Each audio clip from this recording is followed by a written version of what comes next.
जी नमस्कार। कैसन बानी आप सब। उम्मीद करतानी कि रउआ लोग ठीक होखब। आज एगो पावर स्टार पवन सिंह के गाना आवे वाला रहल, जौन की गाना कुछ कारण बस गाना ना आइल ह, जौन की माँ अम्बे फिल्म्स, माँ अम्बे भक्ति फिल्म्स माने जौन पावर स्टार के आपन चैनल बा, जौना चैनल से आए रहल ये गाना रोवेले रहुराई, वही चैनल से आज गाना आवे वाला रहल, जौन की कुछ कारण बस ना आइल ह। कुछ यूट्यूबर लोग के माध्यम से देखे के मिलल ह कि बहुत सारा गंद फैला के एकदम धऽ देल बा लोग, माने का कहल जाओ।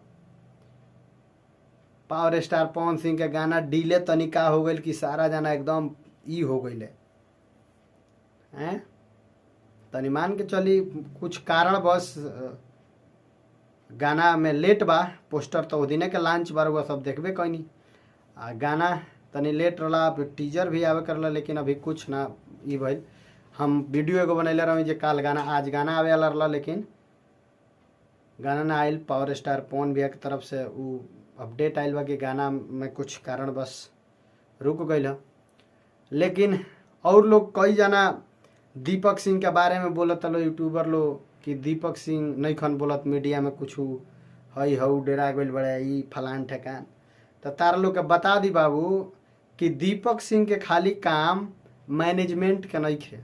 माने तू तो जानता रह, चाहे सारा लोग जानता जे पावर स्टार पवन सिंह के मैनेजर हमन दीपक सिंह, इहे सब लोग जानता। लेकिन हकीकत तू जाना जे पावर स्टार पवन सिंह के मैनेजर हमन दीपक सिंह, लेकिन ओकरा बादो दीपक सिंह के आपन बिजनेस बा। आपन बिजनेस बहुत बड़ा बा। वो बिजनेस में भी अस्त व्यस्त रहेला दीपक भैया।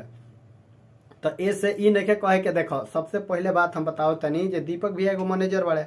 आ मैनेजर के काम कोची बा? मैनेजर के काम ई बा कि गायक के कितना प्रचार हो सके, गायक कितना आगे बढ़ सके। तारा पता हो कि चाहिए जे एकरा पहले power star Pawan Singh 8 number 7 number पर रहत रहन पूरा, माने यूट्यूब पर पूरा दुनिया में।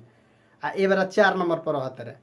तो ये दीपक सिंह के मेहनत हो, दीपक सिंह का माइंड हो, दीपक सिंह के ये सब सोच हो, ठीक बा। तो यही पर कुछ नहीं के कहे के।